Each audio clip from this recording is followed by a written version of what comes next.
Aloha out there in television, radio, and internet land. I'm Jason Schwartz, your host of The Neutral Zone.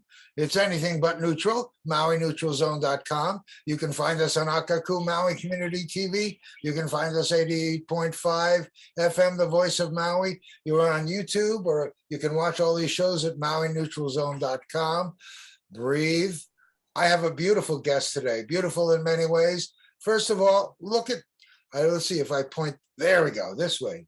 Everything's backward. This is SheilaWalker. Welcome to our show. Thank you so much, Jason. It's a pleasure to be here. Now, I see a sign behind you, and I know you, like me, are running for political office. What are you running for?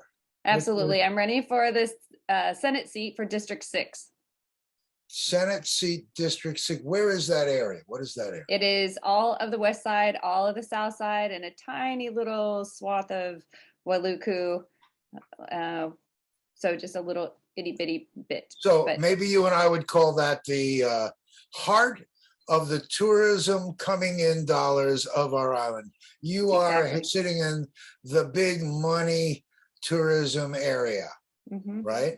Mm-hmm. The developed part of the island, yes. What drove you? I mean, I'm going to obviously ask, what drove you? You can tell us probably in what you did before, but to run for office is a huge thing. It may seem light to everyone looking in, but to get this message out and how to do it, which is still an interesting maze, that's why we're here, trying to get the message out. What drove you, and what's the core of SheilaWalker? Well, the reason I'm running is because I saw what was happening during the lockdowns and during the mandates, and I saw a lot of things that I didn't agree with. And I thought, you know what, I hear the people saying they don't agree with it too. And the people needed more of a voice. And I stood up during the lockdowns. I stood up against the mandates. I stood up against the policies that were in place to imprison people, like jailed people, fine people for not wearing a mask. And mandates are not laws, so you can only fine people for not abiding by the law, not abiding by mandates. So I thought that was unjust. And that really started me down this path of having a voice and speaking out with the people, for the people. And that's when I decided to run for office, was basically after I got terminated from my own job because I decided against their medical mandates. I didn't want to comply with their mandates, so I was fired. And now I have plenty of free time to run for office and put 100% of my energy, time, and personal resources into doing a job, you know, in my civil job now for the people that I represent here in Maui. So that was my motivation. Okay, well, that's a really good answer. The state Senate, this is a newly created district, and it's very interesting. It is, I say, the backbone of tourism. It is the dollar bringer inner. It is the giant holder of jobs and focus. And have you had conversations about tourism, how that relates to your role? Absolutely. It's a big part of it. And as we know, our economy is tourist driven, and it's my thought that we need to diversify and have our economy be sustained on other things besides tourism. I'm not saying to cut out tourism, but that needs to be a smaller portion of our economy. There are plenty of other ways we can boost our economy here on Maui and become more self-reliant and not so much reliant on those tourism dollars. So, by example, now you chose a state role. Maybe I'm maybe talking ahead of you, but maybe you'll take it from here. To be able to do that diversification of our economy, there needs to be an economic backbone or some tool to be able to help people create these businesses here and to be really involving the people of Hawaii rather than another top-down thing coming from somewhere else. You know, Chick-a-Phil and Cane's restaurant, all these mainland things coming here, and the people of here are like looking in amazement. What ideas might you have for, 'cause to me, to diversify economy, that's going to take someone that has an approach in mind. That's why I'm just reaching. Really. Absolutely, absolutely. So my personal business or my personal background is in small business. I owned a business in New York City for many years in downtown Manhattan. That's my reference point, is knowing how to start a business and be successful. So the Retail, way a retail business you're talking about in New York City? it was a wholesale clothing manufacturing business in Okay. Manhattan. So I worked in the garment district and had my own business there, and I sold it successfully in 2010. And now that I've been here on Maui, I see a huge opportunity for local owned small business. That the economy could absolutely flourish if we support the local small businesses with capital. They need capital and they need it now. So that's one thing that I would fight for and implement for our small businesses. And then the other opportunity we have here is the agriculture. We could absolutely support small business in agriculture and become more self-sustainable by using even just simple crops like hemp and breadfruit. Those two crops alone could provide a flourishing economy for this island. I imagine you're just guessing that you've met some of the farming groups here on the island. We have an amazing, isn't it beautiful in Maui? We have so many groups that are already in the direction of the things that you're talking. Imagine what would happen if some of these hubs of activity could be coordinated with the financial shot in the arm to be able to support that diversification into agriculture. And now with the county developing this agriculture department, hopefully that's going to be a really strong and present push, and that'll make a gigantic change in direction of our island. Absolutely. Absolutely. And I want to add too that we need to deregulate some of our processes as well. So we need to require fewer permits and less regulation on these farmers, and give them more support instead of giving them more red tape to go through. So as it is now, it's virtually impossible. It's almost impossible to have a small business here. There's so many hoops to jump through, so many regulations and so many permits that you have to have just to even open a small business. I don't see how people do it here at all. I mean, I'm an experienced business owner in New York City. It was way easier there than it is here. Well, I want to just, in your conversation, at least separate out the ag thing and the job thing and the small business thing. I think that there's lots of ag programs that are already here waiting for someone in our government, maybe state government is the level, to create the kind of incentives to support and then maybe work with a specific lender or lenders to be able to help what you're talking and be working with the people that are already working. I think that sometimes when someone new comes into a role, it's powerful to know that you could get a great support team from people that are waiting for that thing you're looking to provide. So I don't know if you've explored those sources yet. The money comes, to me, the money is going to come from private sector individuals who have plenty of deep pockets, who recognize that maybe these new technologies could be supported. You know that one about low-hanging fruit? Sometimes the big profit things are the things people go for, but what if you could make less profit but still be doing things great for the community? If you already have money, here's your chance to maybe really do things, you'll still be owning with everyone else.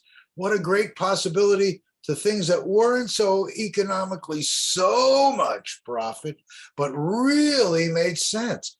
That's where I think on an island with tax incentives as well, we could do a lot. We have a very, very, in your district, even specifically, wealthy people. There's a lot of wealth here. Exactly. Absolutely. You know, the problem isn't not enough funding. Well, but you know, you're running Republican, so my brain goes to Republican means the people with the money that could be doing something with their money, but they're conservative in their policies. But I think now Republican in a new way. In this year, some Republicans also don't like Donald Trump. They don't believe in Donald Trump. They believe in freedom, and they don't see what's going on with the Democrats, so they've ended up as a Republican. What a confusion in my mind. It's so true. It's so true. The definitions no longer apply. The terms no longer apply. Whether you're Republican, Democrat, it doesn't apply to anything. At least here in Hawaii. I don't know about the rest of the world, but in Mhm. Hawaii, what's the difference between a Democrat and a Republican? I don't know. I really mean that honestly. I don't know. And I'm, quote, green, running nonpartisan. I am just who I am. That's why I like seeing you here, because if we agree and we're different parties, are we breaking rules? No, we're just breaking labels. That's all. That's right, because we believe in the people. We believe in supporting our community. We believe in life, in family. I mean, who is against that? Who is against life and family? I mean, in prosperity, we want to have enough money to feed our kids and enough money to send our kids to school and have a decent school system. That's what everyone wants. Everybody, no matter what side of the fence you're on, everyone just wants a decent life. Well, I can tell you from speaking with other candidates that when you get into politics, it's a different kind of society. We all want the same thing, but somehow, why are we all fighting each other? Where is they want it their way, or they want it their way, and there's only so many dollars. Is the dollars the driver? What is it? Control. My opinion, control. So like certain people want to control. But I don't see the system as changing overnight, although we want. I watched Joe Suki, who is the head of the House Representative. He said, it's easy. You have a problem with your wife, you got to work it out. You got a problem with your group, you got to work it out. But you have 80 people and you got to make it. It's like quite a big failure. What are we going to have for dinner? How are we going to get 80 people to be agreeing? But so the compromises that happen create, to me, I'd like to get a truth platform and identify the needs. We had a guy on that I think knows you, Aram Armstrong. You know him? Mm-hmm. He's running for council in Paia. We're talking about systems thinker, changing the system. There should be no difference between someone who is doing this and this. We're all together in this. And I'm so happy to break those old stereotypes down. I don't know if I'm helping you or hurting you in saying you have a primary where you have to serve two masters. I'm hoping that people that are Republican, that pull a Republican ticket, are coming from their heart, and that they can easily vote for someone like a Schwartz and a Walker in the same breath, because we're not different. Only the label is different. We have easily seen common goals. It's important to really look at the person at this point and not just the party. Unfortunately, the way our primary is set up, we have to vote straight down a party line in the primary, but in the general election, you definitely have to look at each person, especially here, in Hawaii. Our islands are set up a little bit differently than other states.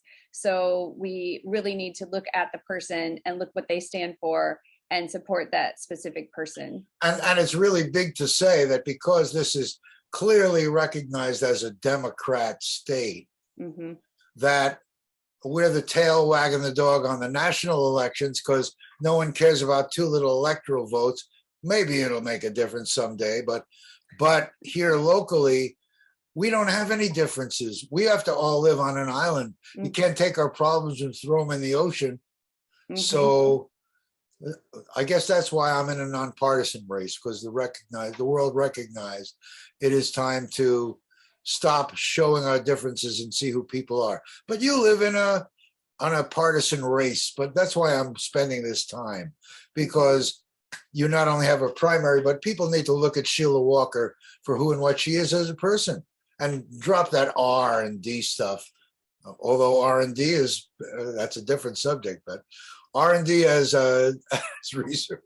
But Aram Armstrong noted you. So I thought that was important and significant, that this idea of polarized parties should be thrown away and we can look at candidates for who and what they are. And so I wanted to give you a chance to at least be seen by people that think of themselves as the giant D in the sky, that you're an important candidate. What other things are important that you want to be talking about? Thank you. Thanks, Jason, so much for setting this up, and thanks for the opportunity to speak with you. And you're doing a tremendous service, because you're right. I am an outlier. I am not a typical politician. I never thought I would run for office. This wasn't something that I had planned on doing in my career. Sure. I just, felt it was the time. Like now is the time to step up and speak out and really listen to the people. And one thing I do have to offer is my New York City experience. I've definitely been in the boardroom with all the big guys, so to speak.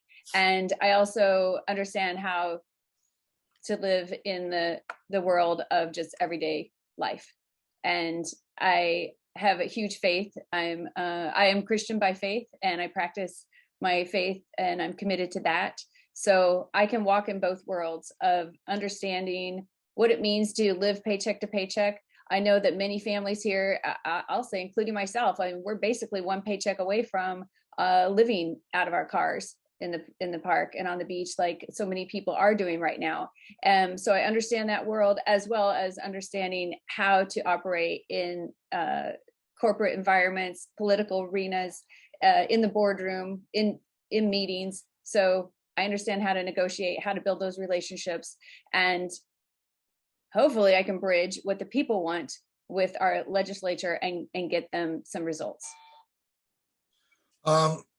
I'm wondering whether you would like, or I should talk about today, this morning, Roe versus Wade and the Supreme Court has shaken up a lot of institutions in the medical community to speak out in ways they've never. So I always think, here you are, interested in choice, I'm guessing, when it comes to the COVID shot and the vaccine, because if some people want to get a shot, you say yes, but don't force me, don't push me.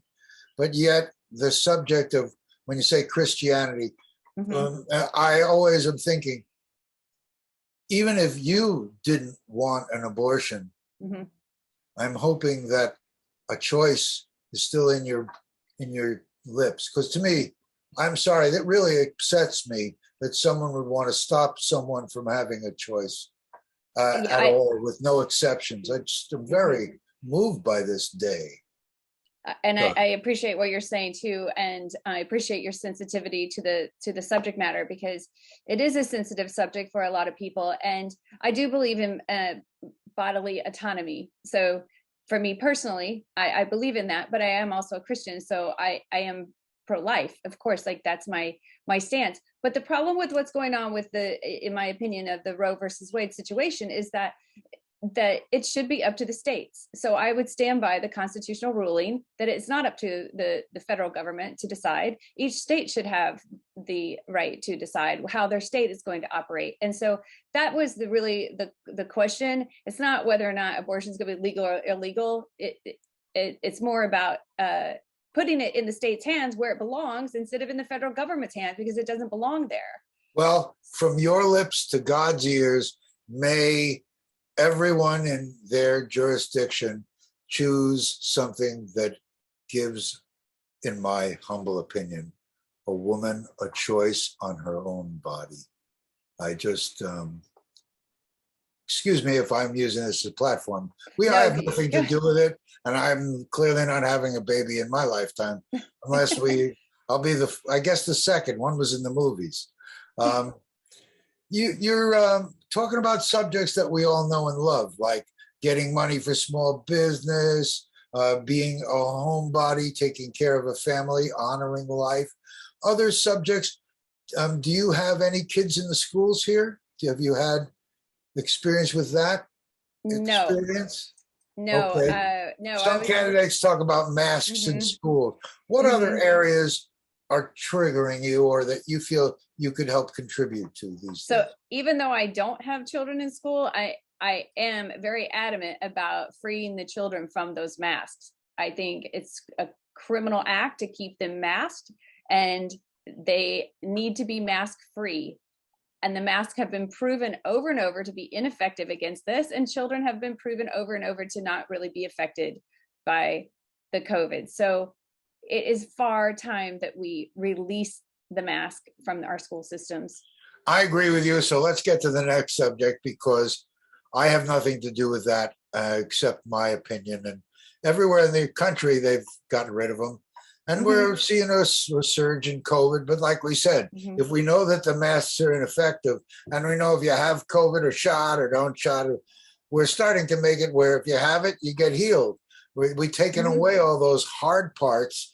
How about being more humane? I hope that they will look at it strongly and get rid of those mandates here. I do too. I do too. What about the roads? I can't help but think that in your area, if I say I want to get to talking about the roundabout subject, no one is listening about what a roundabout subject. They hear about that crazy roundabout in Kihei. You have any thoughts there, or on traffic in the west side, or an upper highway? Yes, I have some serious thoughts, and I wish I would have been around when that roundabout was being voted on. I don't know whose brilliant idea that was or how it came about. I really don't know the details of the roundabout. One of your guys, Angus McKelvey, said that that's a top-down decision of why we need the people in the area to have a loud and important voice. That's what you're saying too. Who the heck made that decision?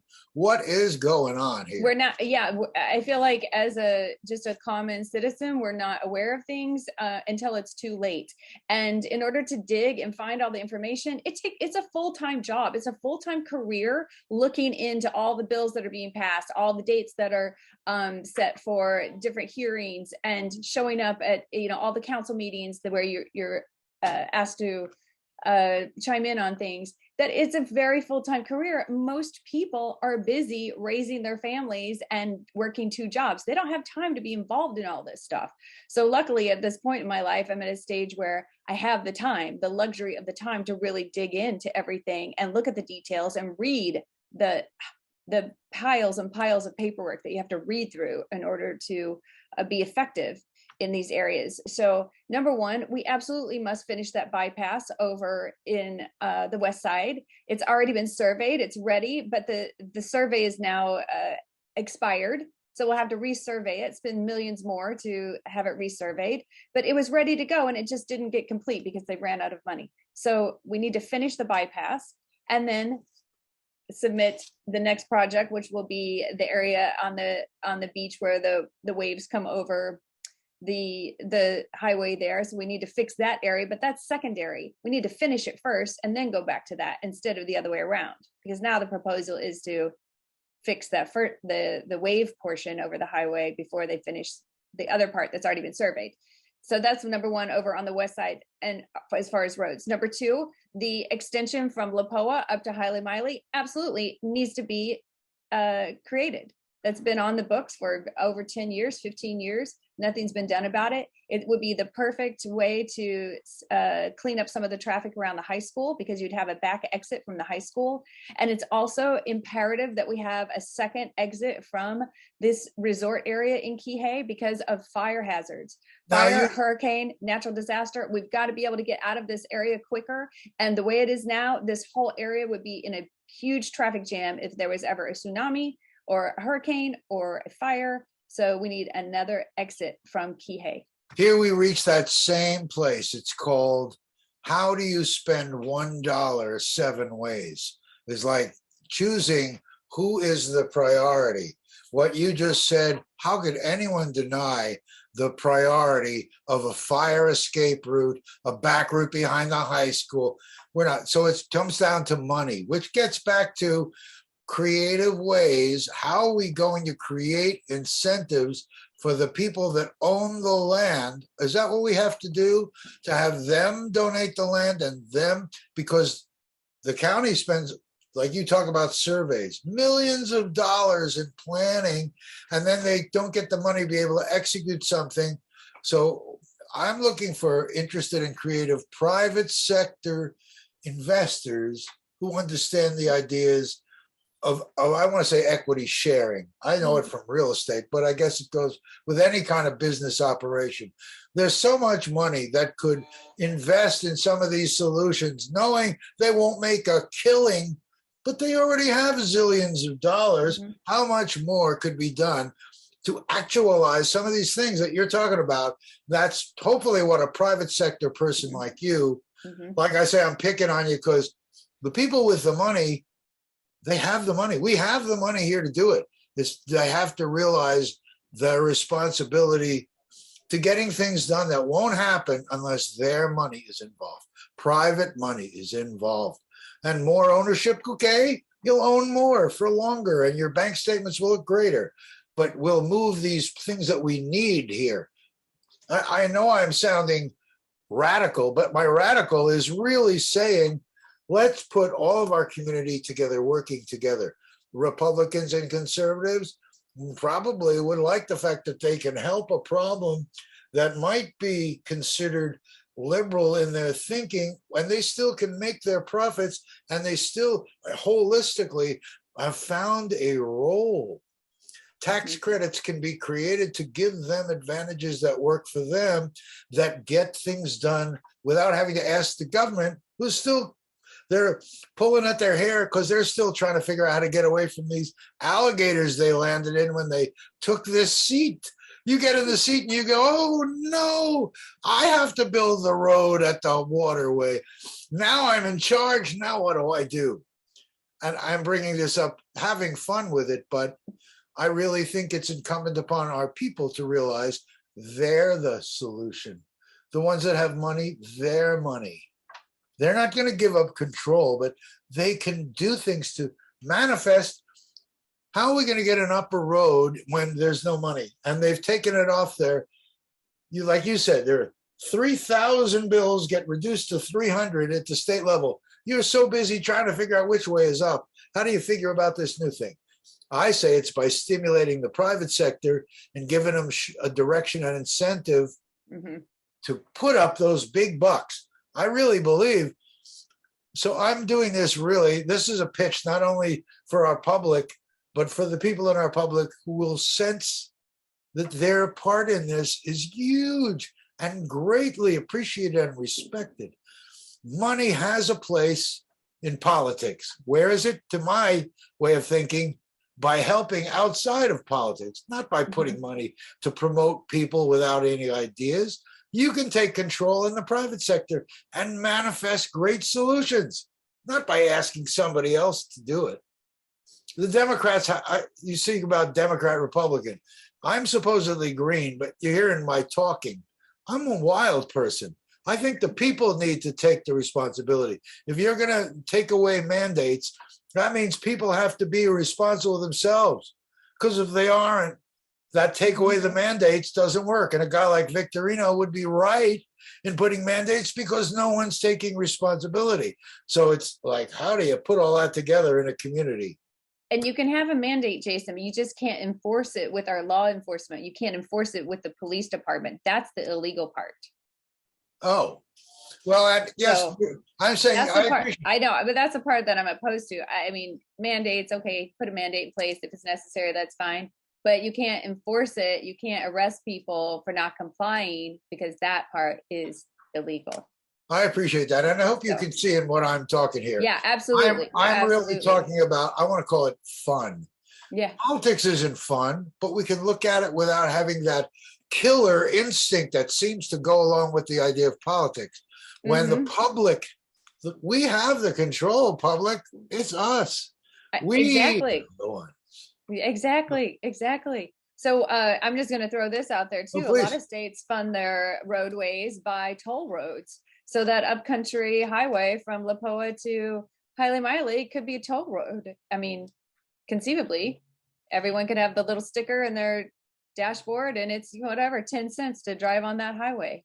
And if there's a fire, we just put up all the gates. Everybody just goes. Yeah.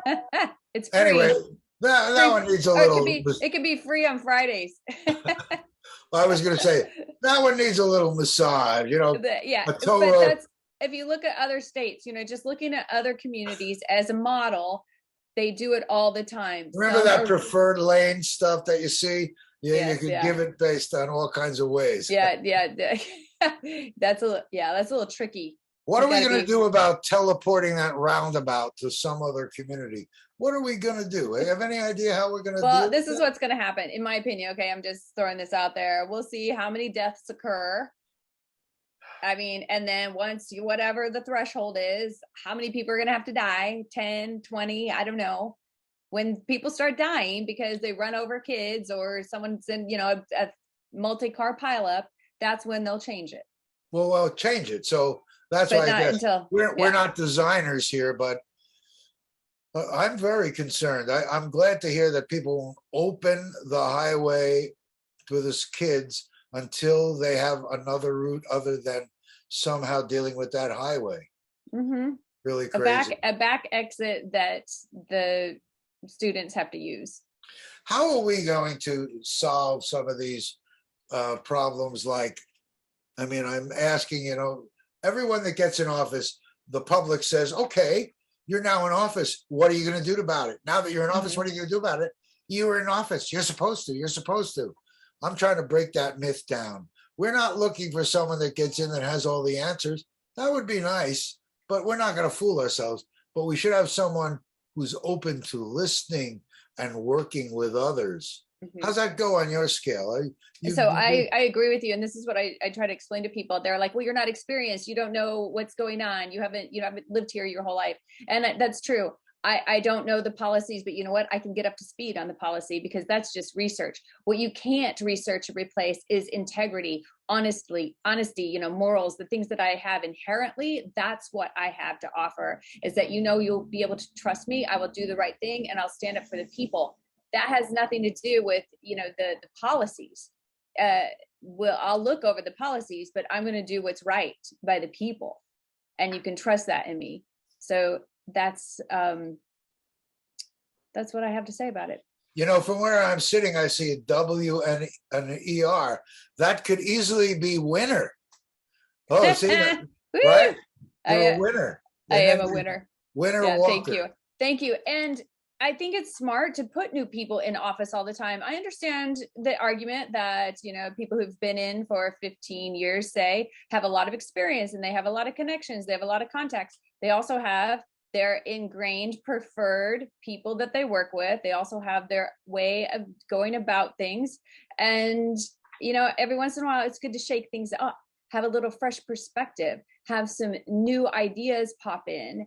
And I think that's what I can offer the people, other than just keep doing the same thing over and over, year after year after year. So that's more of what I would encourage people to look at. Like, do you want to keep going with the same thing that you've had? I mean, they haven't done anything so far to finish that highway or the hospital on the west side. And I'm sure that we hope that the representative that's there has been working at it. But like you say, you got all these different voices. But I appreciate your passion. It's easy to point a finger, like in this mandate thing. I'm sure that there were a lot of voices peeing in, you allowed to say that? Peeing in the ear of Mayor Victorino when he said, well, yeah, but people need to have a choice. Yeah, but if they die and they sue the county, we're going to be bankrupt to this. And all the different voices. It is not an easy job to try to please everybody. Or as Ricky Nelson said in his song Garden Party, you got to please yourself. So you seem like someone who, again, I'm talking for you. You're listening to other ideas, but you're going to put it all in and make your own decision. You feel that you've been doing that, and that's where your experience is movable. You can move it from business and small business to government. You are feeling you have I'm talking for you. You have the capacity to use those skills. They don't have to be identified only in one industry. Skills can be transferred. And that's, your integrity is what carries you. And that's really, that's a big thing. I sound like some expert. I don't know nothing. I've been interviewing candidates, but to me, if I went back and you looked at my shows that I've done, 14 elections, you'll see some people talk about stuff that they never get around to doing. They thought it was a priority, but they don't get around to doing it. They thought it was, but they did. It's the system, and it's not as much of a priority. What's your priority? I mean, if I'm giving you a short list now, what's your priority? What do you want to My priority of what I want to accomplish if I'm in office? Yeah. So, and I am about action. taking got that. action is everything that I'm about, and working at this full time. Again, I don't have a family. I don't have another job. This is my full-time career. I will work at this diligently full time. So, and I will be on the ground, like boots on the ground. I will be in my community working with the people year round, not just while we're in session. So that's my intention. And my 3 priorities are to advocate for a hospital on the West Side. The West Side residents need an emergency facility because too many people die on the road to Maui Memorial, and that's just not fair. We need a facility there set up, whether it's a mini hospital or an emergency center or however we frame it. They need medical And this has been equipment. this has been brought up before. I understand The priority is still there. Okay. And why it hasn't gone through. I understand all the ins and outs about like what it's going to require and why it hasn't gone through. But it's time to cut through the red tape. It's time to cut through the bureaucracy and get that hospital to the people. Those people over on the West Side deserve it. So that's number 1. Number 2 is the highway from Lapoa to Haile Maile for the Kihei people. I want to get that road complete so that we have access to upcountry, like I said, for safety measures, and to get more of the employees down to the resort area faster, more efficiently. And instead of sitting in traffic and instead of clogging up the school entrance and exit too. So that highway is imperative. We must have that highway. And then the third thing I will say is that I would like to, it's 3, it's hard to decide between. Well, you can give us 4. Helping, I have to have 4. Helping the small business and the economy. Our local economy needs to be boosted. So that's a priority, as well as addressing our houseless, homeless housing issue. That's a multi-faceted problem.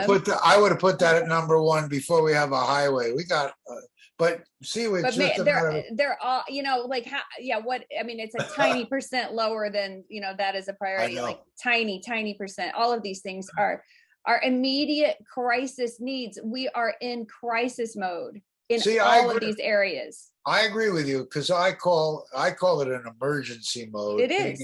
Let's draft some of the monies and create more solutions for that homeless, houseless crowd before we get them into housing. Let's get this.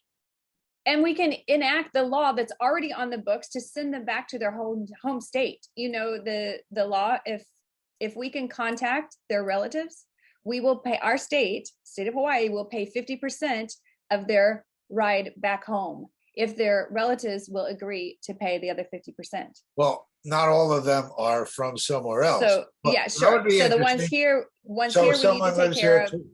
Isn't that interesting? You can live here 25 years and say, okay, Ma, will you take me? I'm back in Kansas.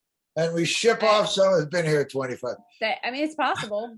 If the family will have them back. But plenty of people did come over COVID. So there's a lot of, new people that have only been here 2 years. And I'm saying it in jest, but it's probably all of the above. Is that right? That we will pay 50% of the cost? That's very interesting. Yes, as long as we can contact a family member that will be responsible. See, I like to think of that as the rule, like we said before. We are on an island. What are we going to do with these people? Throw them into the ocean? Well, one thing is to have them go back if they want to fly back with 50% help. But the other one is they don't have anyone. They're here. We can either turn them into grist for the mill or give them a program to give them a step up. I really believe that a lot of the problem with homeless is there is no hope for a quality of life better than they're being offered. These steps are too far away from what homeless really is. There's the talk. There are a lot of people talk about, well, we want to put them into our programs. Your programs are not a soft landing after you've been living on the street. And there's a lot of problems in that area. But where is that funding going to come from? I go back to that equity sharing thing. I really think of our community, if every church decided to adopt, even if it was just, virtually, 2 or 3 homeless people. Mm-hmm. If we figured out programs with churches, there's so many resources in our community that aren't being used and aren't being tapped because they aren't being asked. Maybe we can recruit the preachers of our island to help solve a homeless. I sound wild, but I'm purposely being wild. That's logical. That's just logical. And that's community taking care of community. And that's what we're like thinking here locally. I mean, we have to understand globally what's happening and then act and think locally and take care of our own small environment. Yeah. Well, I know that I could talk to you for a long time, but we got maybe 5-6 minutes or so going. I think I should give you the floor to really give it a thought to what do you really want to communicate to our viewers? Because our viewers are the voters, and they may not be in your district, but they'll surely remember SheilaWalker. But if they see SheilaWalker on a ballot, they know they can vote for it. So that's how you'll know you're in the district. Kihei, Wailea, McKenna, and Lahaina, wow, and Malaya and Wailuku. That is surely like, I mean, that's some district. That sounds like the most powerful district on this island, personally. What do you think?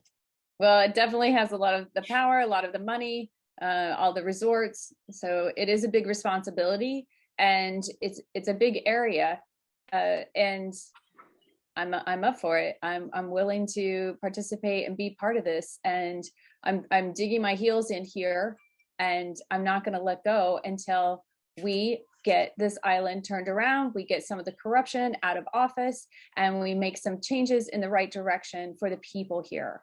I'm only stopping because words like corruption, I always go back to, I hear the word corruption, I think about, that means someone's giving money. Unless I can prove it, I'm slow to use that word, but you're talking about favors. Is that what you really mean? I can talk about, like, it's a little bit of that. I'm not so much talking about the money, but the corruption is like is why no new people ever get into office, and all the old people just maintain in office, old as in the incumbents maintain in office, because the media does not allow us to have a voice. So just like what you're doing right here, you're highlighting someone like myself, because the news will never cover anyone else besides the incumbents.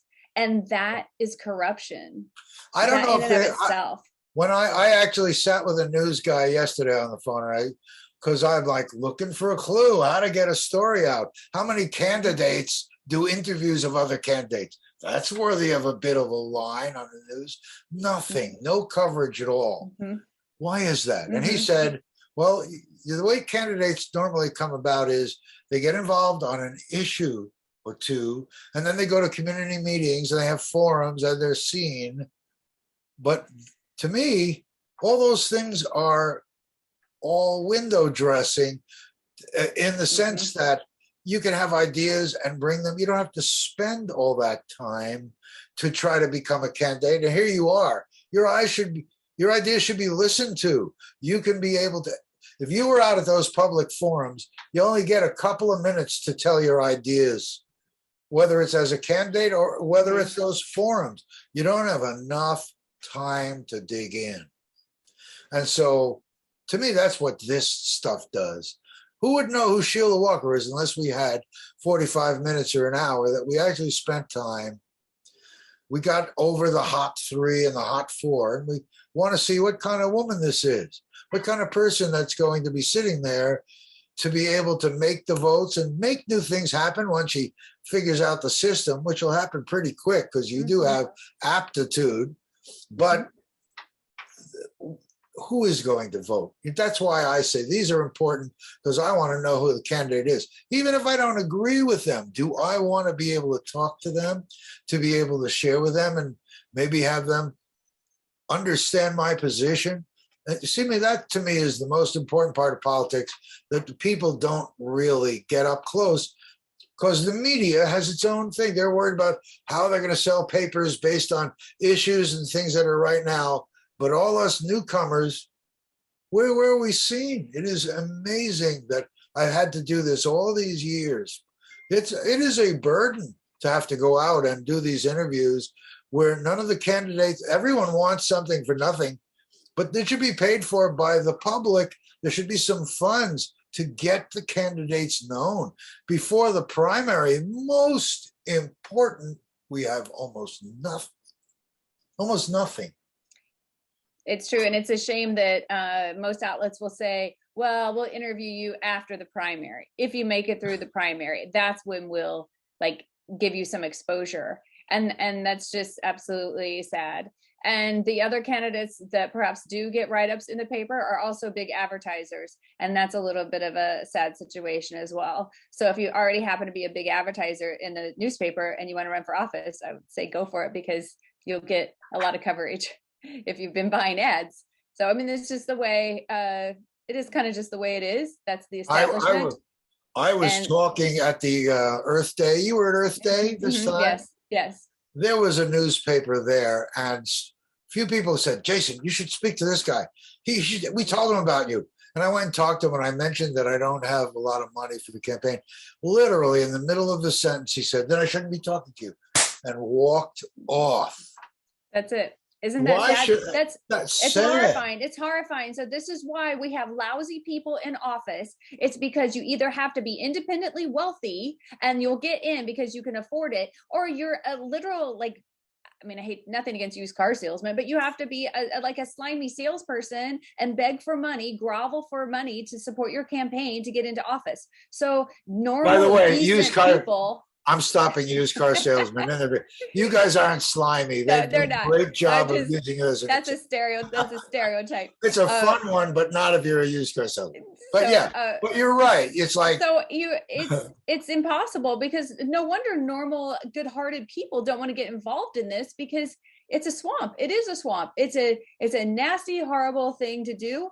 And no one in their right mind would want to do it unless you really care about our republic. You really care about people. You care about the American lifestyle, our way of living. We are the last stand. And if we don't stand up and defend what we have here, we will succumb and our republic will no longer exist. And I'm not willing to let that happen.